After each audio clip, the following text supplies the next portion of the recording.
sahabat. Sahabat ini saya datang dari Zimbabwe. Ada kesamaan atau enggak? Tapi saya hanya membawakan sebuah kesaksian dari Zimbabwe karena dia adalah seorang pria yang bernama John. Dia dibesarkan di Zimbabwe dan dia merasa bahwa dia adalah orang yang dipanggil Tuhan untuk menjadi penginjil atau menjadi pendeta. Sebetulnya orang tuanya atau mamanya berpikir, saya tidak sanggup untuk menyekolahkan dia di Zimbabwe karena dia tidak memiliki apa-apa. Mereka memiliki barang tetapi tidak sanggup untuk membiayai dia. Tapi si John ini dia katakan, dia bilang, saya adalah panggilan Tuhan untuk menjadi pendeta. Jadi tidak usah ragu berniat karena ada Tuhan yang akan membayar sekolahnya. Ketika itu setelah dia berencana untuk sekolah, dia katakan sama ibunya, saya akan berangkat ke sekolah Solusi University di Zimbabwe. Dan pada saat itu dia pergi, orang tuanya hanya seorang diri yang mengongkosinya, tinggal ibunya. Dan ibunya berusaha bekerja untuk menyekolahkan dia, mencari uang sebisanya. Dan akhirnya pada saat itu John ini berhasil juga pergi ke University Solusi. Dan pada waktu itu mulailah dia berkuliah di sana. Dan yang menjadi kendala bagi dia berpikir bahwa kalau dia pergi ke sana, dia boleh menjadi seorang bisa bekerja untuk mendapatkan uang, membantu ibunya untuk membiayai akan sekolahnya. Tetapi rupanya di sana hampir tidak ada murid yang boleh bekerja untuk mendapatkan uang atau untuk membiayai akan pendidikan mereka. Sehingga dia merasa kesulitan. Dia berdoa supaya ibunya bisa membiayai dia. Dan akhirnya pada saat itu dia juga dapat bersekolah pada semester itu. Dan setelah dia bersekolah, ada waktu untuk libur. Dia coba berjalan ke beberapa kota untuk mencari jiwa karena dia sangat senang sekali untuk memenangkan jiwa. Dan pada saat itu dia boleh mendapatkan 100 jiwa. Dan setelah selesai dia membuat KKR di beberapa daerah, ada waktunya untuk kembali pulang ke tempatnya dan bertemu dengan ibunya. Dan sampai di sana dia katakan kepada ibunya bahwa dia baru selesai melakukan KKR di beberapa daerah. Dan pada saat itu mulailah dia membantu ibunya dan dia katakan, ibu jangan menjual barang-barang untuk membiayai dia. Tetapi setelah sudah saatnya dia mau kembali ke Solusi University, ibunya berkata, John, kemungkinan kamu kali ini harus istirahat dulu karena saya tidak punya uang untuk membiayai kamu. Baru John ini katakan, ibu tidak usah khawatir karena yang akan membayar uang sekolahnya adalah Tuhan. Karena saya adalah utusan Tuhan untuk menjadi seorang pendeta. Dan ibunya katakan, oke, terserah. Kalau kamu percaya, berarti kamu bisa kuliah. Dan akhirnya datang waktunya untuk dia kembali pulang ke sekolahnya. Dia membeli tiket walaupun sebetulnya uang tiketnya itu tidak cukup untuk dia kembali pulang. Dan akhirnya dia sampai juga ke sekolahnya. Sampai di sana dia nginap di asrama temannya karena belum saatnya untuk dia enrollment. Jadi dia nginap semalam di asrama temannya. Pada esok harinya dia datang bertemu dengan dekannya. Dia katakan, tolong saya untuk tinggal mendapatkan mendapatkan asrama. Dan dekannya katakan, oke, Anda belum mendaftar, tapi saya percaya kamu bisa. Jadi saya berikan satu kamar untuk kamu.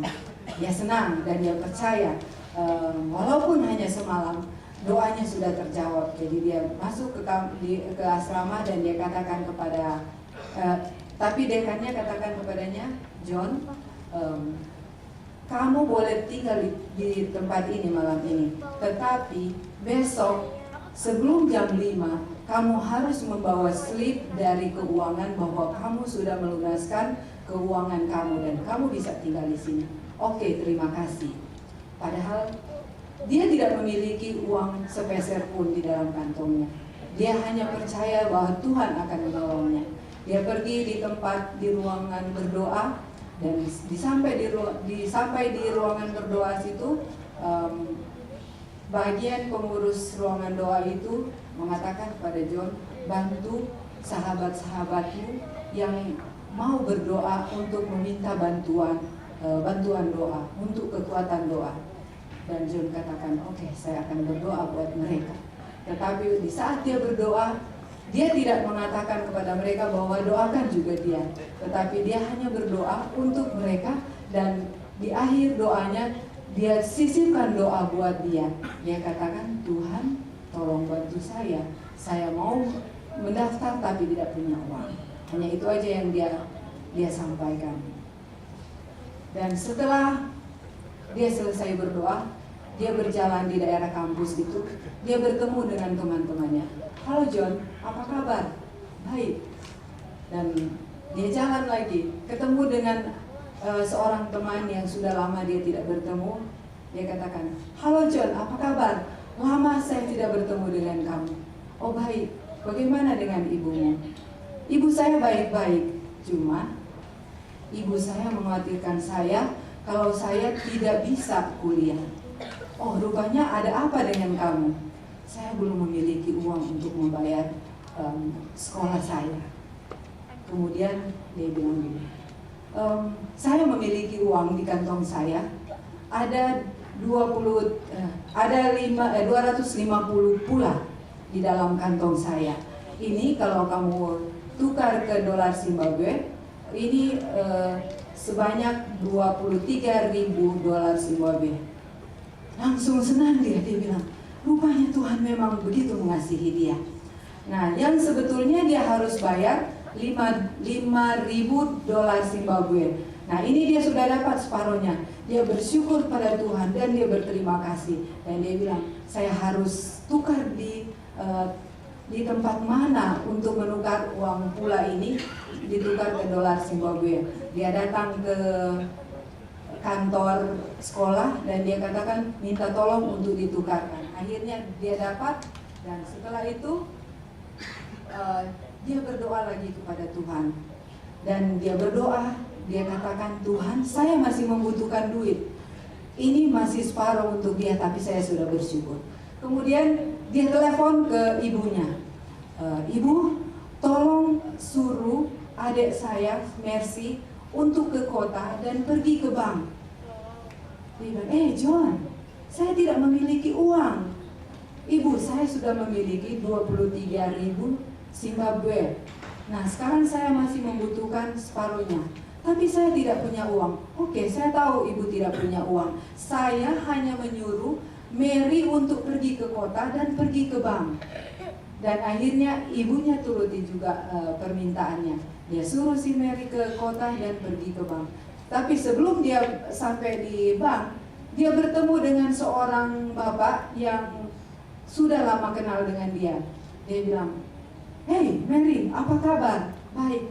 Di mana kakakmu John?" "Oh, dia sudah ke sekolah. Sudah lama saya mencari bertemu dengan dia, tetapi selama ini saya tidak bertemu dengan dia, dan sekarang dia sudah pergi. Sekarang kamu mau kemana?"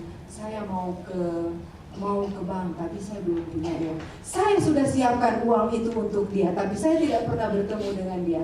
"Berapa uang yang dia butuhkan?"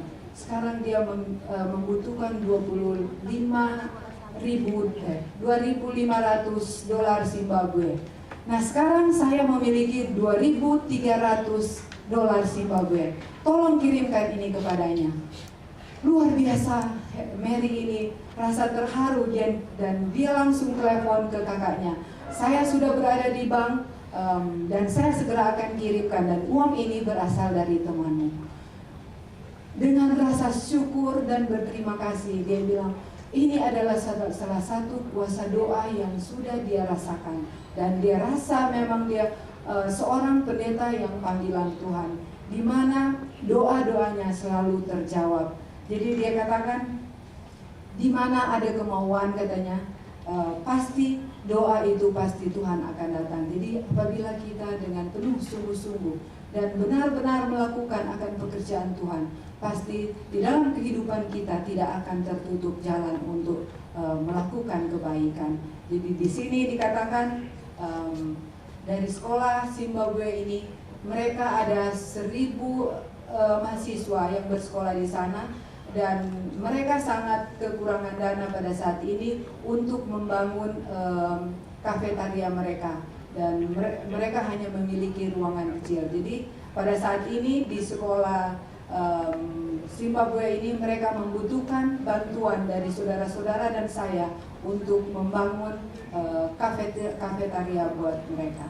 Jadi mudah-mudahan dengan berita mision ini adalah satu berkat juga bagi kita semua untuk menyerahkan kehidupan kita, serahkan segala kesusahan kita kepada Tuhan, karena melalui berkat Tuhan kami akan dibukakan jalan untuk menuju kerajaan surga.